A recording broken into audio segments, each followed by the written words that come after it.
여러분, 지금 우리가 교회를 다니고 있는데 도대체 교회는 무엇이냐? 이렇게 질문하면 여러분은 뭐라고 말씀을 하겠습니까? 교회가 도대체 뭐야? 이러면 여러분은 대답할 답을 가지고 계십니까? 오늘 우리가 읽은 세 가지 본문이 그 질문에 대한 답을 알려주고 있다고 생각합니다. 그래서 오늘 이 부분을 좀 보려고 하는데요. 첫 번째로 성경에서 제일 처음으로 교회라는 단어가 등장하는 것이 뭐냐면 오늘 우리가 읽은 본문입니다. 자, 16장 18절을 보십시오. 또 내가 네게 이르노니 너는 베드로라. 내가 이 반석 위에 내 교회를 세우리니 음부의 권세가 이기지 못하리라. 아멘. 이 말씀에는 제가 보니까요, 한 세 가지 정도의 중요한 키워드가 있는 것 같습니다. 첫 번째 키워드가 뭐냐? 내가 세우겠다, 이겁니다. 지금 예수님께서 여러분 말씀을 하시면서 내가 교회를 세우겠다, 그러면 이 교회는 누가 세우는 겁니까? 예수님이 세우시는 겁니다. 여러분, 이 세상에 존재하는 수많은 공동체가 있는데 그 중에 하나님이 세우신 공동체가 딱 두 개 있잖아요. 그게 뭡니까? 하나는 가정이요, 또 다른 하나는 교회라는 겁니다. 그래서 여러분, 마귀가 이 가정과 교회를 무너뜨리고 깨트리려고 그렇게 공격을 하는 겁니다. 그래서 여러분, 우리는요, 이 가정과 교회를 굉장히 소중하게 여겨야 될 줄로 믿습니다. 물론 학교도 중요하고 직장도 중요하지만 그 무엇보다도 이 가정이, 이 교회가 더 소중한 겁니다. 여러분, 수안 우리 교회를 누가 세우셨습니까? 저나 여러분이 아니라 예수님이 세우신 줄로 믿습니다. 그리고 두 번째 키워드가 뭐냐? 예수님이 지금 내 교회를 이렇게 말합니다. 교회는 내 것이다. 그러니까 교회의 주인은 누구라는 거예요? 예수님이라는 거예요. 수안 우리 교회의 주인은 목사인 저도 아니고 성도인 여러분도 아니고 교회의 주인은 예수님입니다. 그래서 교회가 소중한 거예요. 여러분, 우리가 교회를 사랑해야 되는 이유는 이 교회는 예수님의 것이기 때문입니다. 찬송가 208장을 보면 이런 가사가 나오죠. 내 주의 나라와 주 계신 성전과 피 흘려 사신 교회를 늘 사랑합니다. 그리고 3절에 보니까 이 교회를 위하여 눈물과 기도로 내 생명 다하기까지 늘 봉사합니다. 저는 여러분에게 이런 은혜가 있기를 축복합니다. 그리고 세 번째 키워드가 뭐냐? 오늘 예수님이 내가 내 교회를 세우겠다 이렇게 말씀하시면서 뭐라고 말하냐면 그 교회를 반석 위에 세우겠다 이렇게 말합니다. 여러분, 여기에 나오는 반석이 무엇이냐면 천주교에서는 이 반석을 베드로다 이렇게 말합니다. 베드로의 별명이 반석이기 때문에 그렇습니다. 그런데 이것을 성경 언어로 보면 틀렸다는 것을 알 수가 있어요. 언어로 18절에 나오는 말씀을 보면 너는 베드로라 이렇게 말할 때 베드로는요 페트로스 이렇게 되어 있습니다.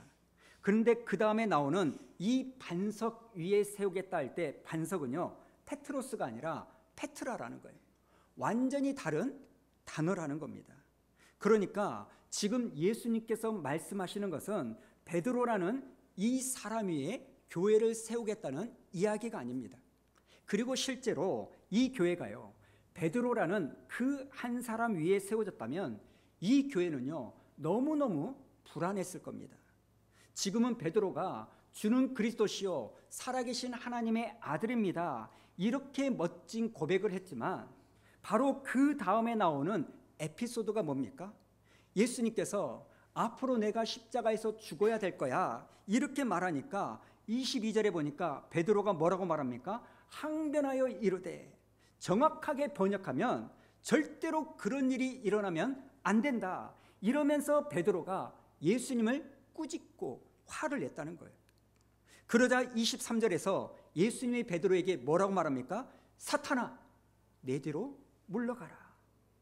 여러분, 나중에 이 베드로는요 예수님께서 미리 경고를 주셨음에도 불구하고 3번이나 주님을 비난하고 저주합니다. 또 사도행전에 보면 성령을 받은 후에도 이방인과 같이 식사를 하다가 유대인들이 오는 것을 보니까 그 비난을 받을까 봐 이방인과의 식사 자리를 피해버리는 거예요.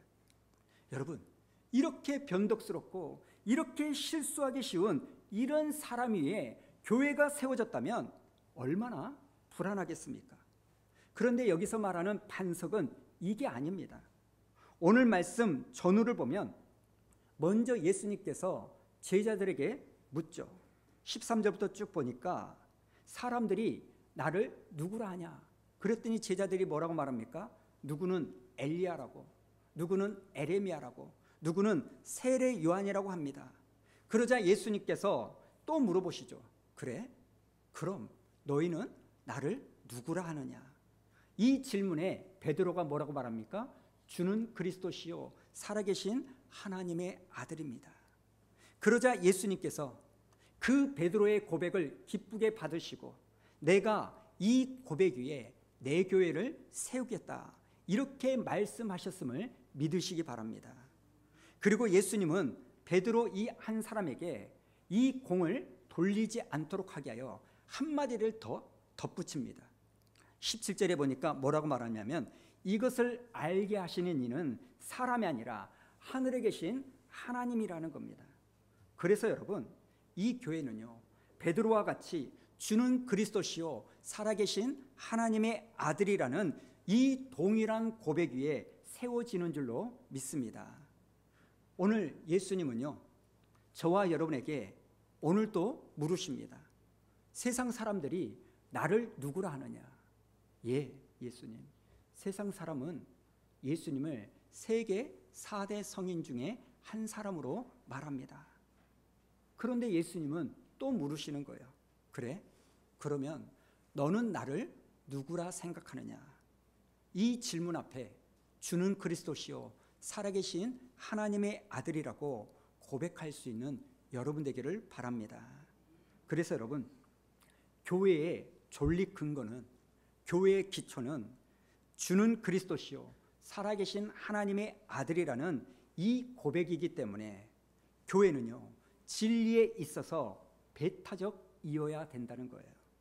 물론 교회는요 사랑과 포용의 공동체입니다. 그러나 진리에 있어서만큼은 절대적으로 배타적이어야 된다는 거예요. 왜냐하면 이 교회는 예수님이 하나님의 아들이시고 이 땅에 오신 유일한 구원자임을 믿는 이 고백 위에 세워졌기 때문입니다. 그래서 여러분이 이것 때문에 저를 향하여 목사님은 너무나 독단적이야, 너무나 배타적이야 이렇게 욕을 해도 저는 괜찮습니다. 왜냐하면 이게 교회의 존립 근거이기 때문입니다. 만약에 누가 여러분에게 우리는 다 포용할 수 있다, 예수 외에도 다른 구원이 있다 이런 이야기를 한다면 그것은 교회가 아닙니다. 사랑하는 여러분, 여러분에게는 분명한 이 고백이 있어야 할 줄로 믿습니다. 다른 것은 다 용납한다 할지라도 이것만은 타협하지 않기를 바랍니다. 자, 이제는요 고린도전서 말씀을 통해서 교회의 또 다른 특징을 좀 보려고 합니다. 그게 뭐냐? 교회는요 하나님께 부름받은 사람들의 공동체, 이게 교회입니다.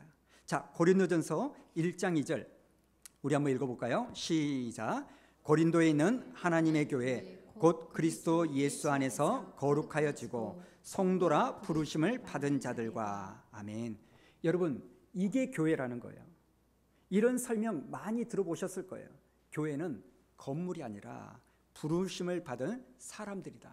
그래서 이것을 헬라어로 에클레시아 이렇게 말합니다. 그렇다면 여러분, 우리가 부름을 받았다고 하는데 그럼 어떤 것에 부름을 받았을까요? 여러분, 이 부름은요 내가 꼭 무슨 일을 하도록 소명을 말하는 것이 아니라 따로 불러냈다, 구별했다, 이 의미입니다. 구약 성경을 보면 하나님께서는 이스라엘 백성들을 따로 구별하여 부르셨습니다. 그리고 그렇게 부르신 다음에 이스라엘 백성들에게 요구한 것은 다른 게 아닙니다. 뭐라고 하느냐? 내가 거룩하니 너희도 거룩해라, 이렇게 말합니다. 여러분, 히브리어로 이 거룩의 뜻이 뭐냐면 구별되다, 이런 뜻입니다. 지금 하나님께서 교회에 모형되는 이스라엘 백성들에게 요구하는 것은 다른 것이 아닙니다. 구별됨이에요. 그래서 레위기를 보면 이스라엘은요, 먹는 것도 구별되게 먹습니다. 다른 사람들과 다르게 먹어요. 그리고 시간도 구별됩니다. 가만히 보면 니나 나나 똑같이 사는 것 같은데 안식일만 되면 사는 모습이 달라지는 거예요. 여러분, 하나님이 부름받은 사람들에게 요구하는 것은 구별되는 겁니다. 이 모습 그대로 똑같이 교회도 부름을 받은 존재라는 거예요. 여러분, 여러분에게 부담스러울지 모르지만 교회의 교회됨은 바로 구별됨에 있는 줄로 믿습니다. 그래서 교회의 가장 본질적인 특징이 뭐냐? 거룩함이라는 거예요. 여러분, 사도 바울의 서신을 쭉 읽어보면 교회에 대한 많은 편지를 썼습니다. 그런데 바울이 가끔씩 교회를 책망하는데 단 한 번도 이렇게 책망한 적 없어요. 너희는 왜 전도하지 않니? 너희는 왜 기도하지 않는 거니? 이것을 책망한 적은 단 한 번도 없어요. 그런데 언제 교회를 강하게 책망하냐면 너희는 왜 구별되지 않지? 너희는 왜 세상 사람들과 다를 바 없이 사는 거지? 교회를 향한 바울의 책망은 딱 이거 하나입니다.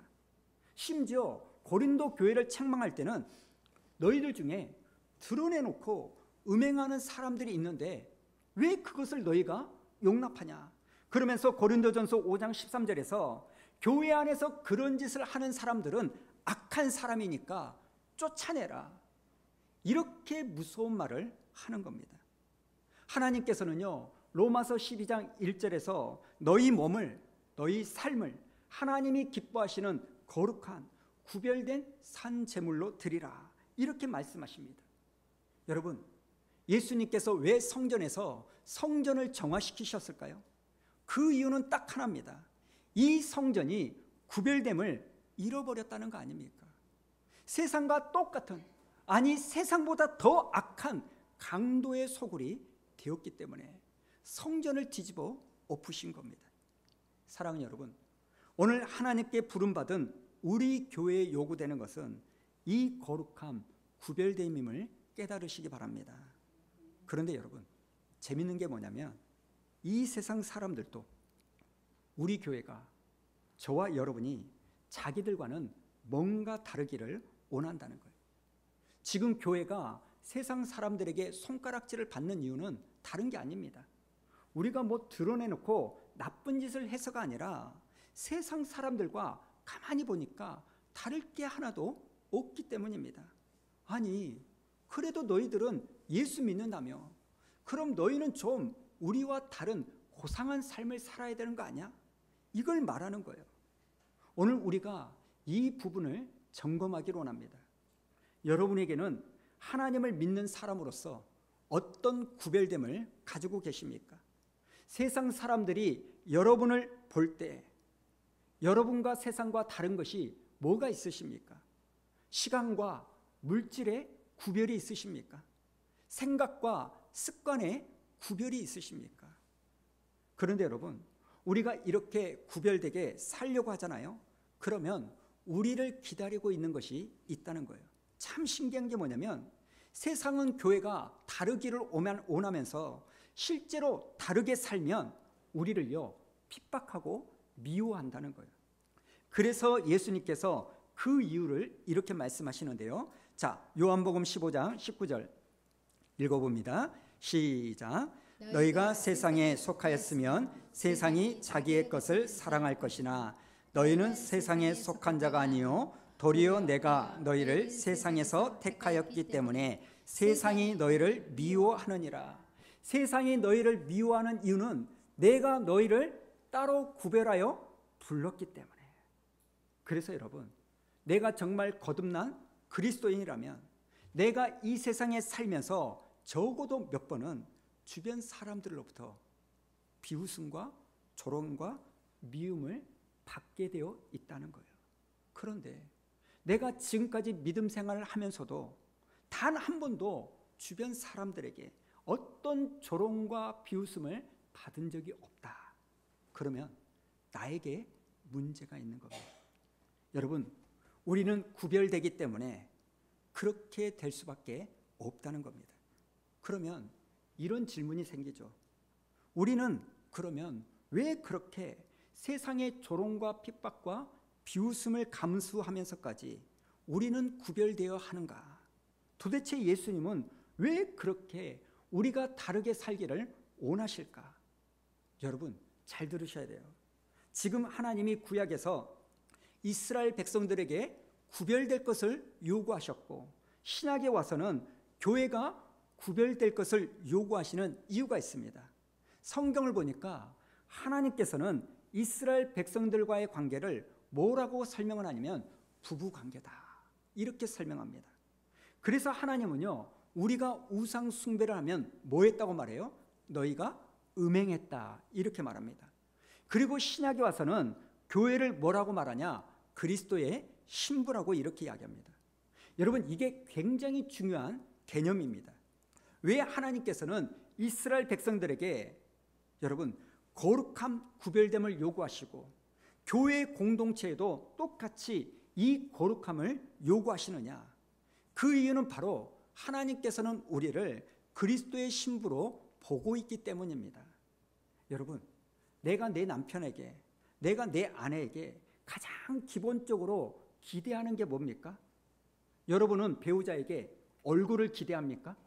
돈을 기대합니까? 물론 그것도 중요하지만 진짜 중요한 건 뭐예요? 내게 정조를 지켜주기를 원하는 거 아닙니까?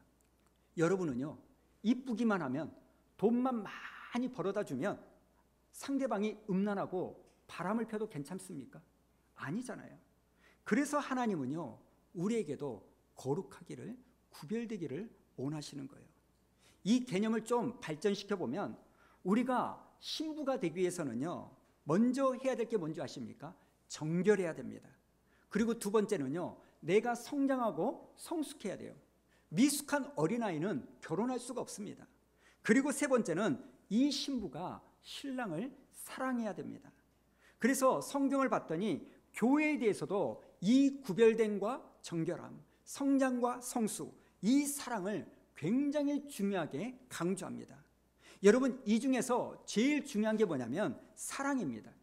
내가 신랑을 사랑하니까 정결하게 구별되게 사는 거고, 내가 신랑을 사랑하니까 미숙한 어린아이 모습에서 성장과 성숙을 하려고 하는 거예요.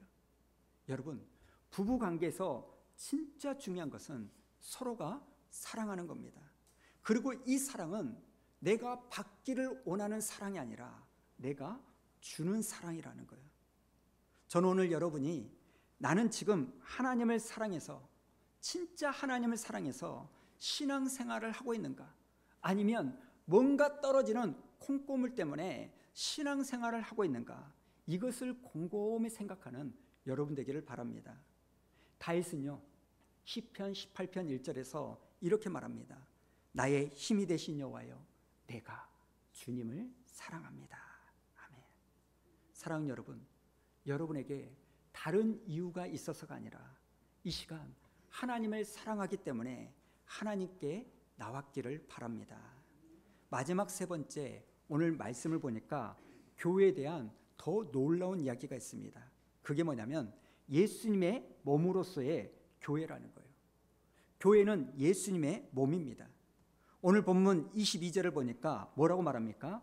교회의 머리는 예수님이고, 23절에 교회는 예수님의 몸이다, 이렇게 말합니다. 그러니까 그 다음 그림을 한번 보여주실래요? 이런 겁니다. 하나님께 부름받은 우리가요, 교회니까 우리는 예수님의 몸이라는 거예요. 여러분, 이것은요, 우리 입장에서 보면 굉장히 영광스러운 조합이고요, 예수님 입장에서 보면 너무나 슬픈 조합입니다. 왜 그러냐면 머리가 예수님이니까 무지하게 머리가 좋은 거예요. 근데 몸은 어때요? 빈약하기 짝이 없어요. 허약하기 짝이 없는 거예요. 저는 교회 이러면요, 떠오르는 사람이 하나 있습니다. 그게 누구냐면 스티븐 호킹이라는 이 박사입니다. 이분은요, 천재 물리학자예요. 그냥 지나가다가 칠판에 10차 방정식이 딱 써져 있잖아요. 한번 쓱 보고 막 풀 수 있는 거예요. 우리는 원래 10차 방정식이 뭔지도 모르기 때문에 놀라지 않지만 이분은요, 어마어마하게 머리가 비상하신 분이다. 그런데요, 이분이요, 루게릭병으로 인하여 내성마비 환자가 된 거예요. 제가 보기에는 교회가 딱 이런 거예요. 머리는 정말 좋은데, 머리는 기가 막히게 좋은데 몸은 빈약하기 짝이 없는 거예요. 움직일 수가 없는 거예요. 그래서 우리 입장에서는 영광스러운 거고 예수님 입장에서는 슬픈 조합입니다. 그런데 여러분, 더 놀라운 게 뭔지 아세요? 그럼에도 불구하고 예수님은 우리를 자기의 몸으로 생각하셨다는 거예요. 그렇게 부족하고 그렇게 연약하고, 그런데도 저와 여러분을 당신의 몸으로 결정하셨어요. 부족해도 우리는 예수님의 몸이다. 부족해도 교회는 예수님의 몸이다. 이 생각만 가지고 있어도요, 우리는 몇 가지를 알 수가 있습니다. 제가 오늘 4가지 정도를 말씀드리려고 하는데요. 첫 번째, 교회는 예수님의 몸이니까 이 교회를 여러분은요, 소중하게 여기셔야 된다는 겁니다. 여러분, 교회를 함부로 이러쿵저러쿵 비판하고 비난하지 마세요. 왜냐하면 지금 내가 그렇게 비난하는 대상이 누구예요? 예수님의 몸이라는 거예요. 우리는 여기까지 생각을 못하는 겁니다. 그리고 두 번째 알 수 있는 게 뭐냐? 이 교회는요, 부족하고 연약해도 예수님의 몸이에요. 그렇다면 우리는요, 이 몸된 교회를 함께 세워가야 될 줄로 믿습니다.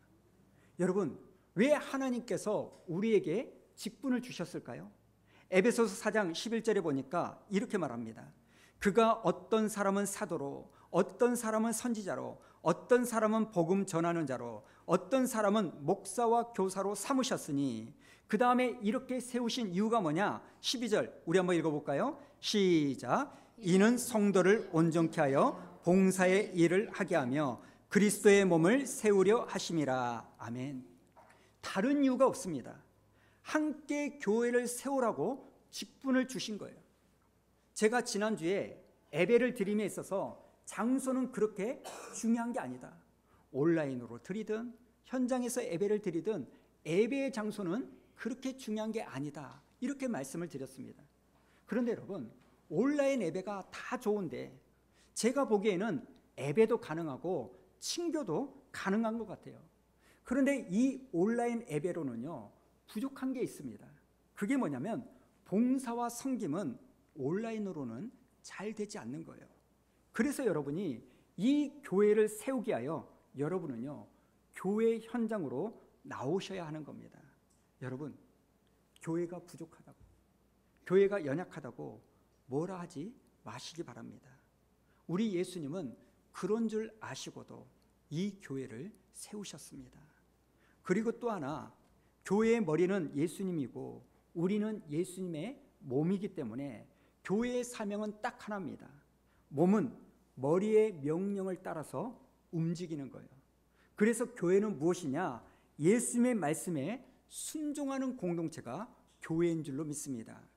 저는 우리 교회가 예수님 말씀이라면 묻지도 않고 따지지도 않고 예하고 순종하는 교회이기를 바랍니다. 마지막으로 여러분 잘 들으세요. 교회는 예수님의 몸이라고 그랬습니다. 그렇기 때문에 이 교회는요, 절대로 쪼개지면 안 됩니다. 그런데 사람들이 이것을 너무나 모르는 거예요. 오늘날 주님의 몸된 교회가 얼마나 많이 쪼개지고 분열되는지 모릅니다. 곳곳에서 아픈 이야기가 들려요. 그러다 보니까요, 웃기지도 않는 말들이 목사들 사이에서 도는 거 아닙니까? 뭔 말이냐면 우리 교회의 부흥은 역교회의 분열에서 시작된다. 얼마나 처절한 이야기입니까? 저는 언제부터인가 구약에 나오는 이 솔로몬 재판을 읽을 때마다 자꾸 교회가 생각나는 거예요.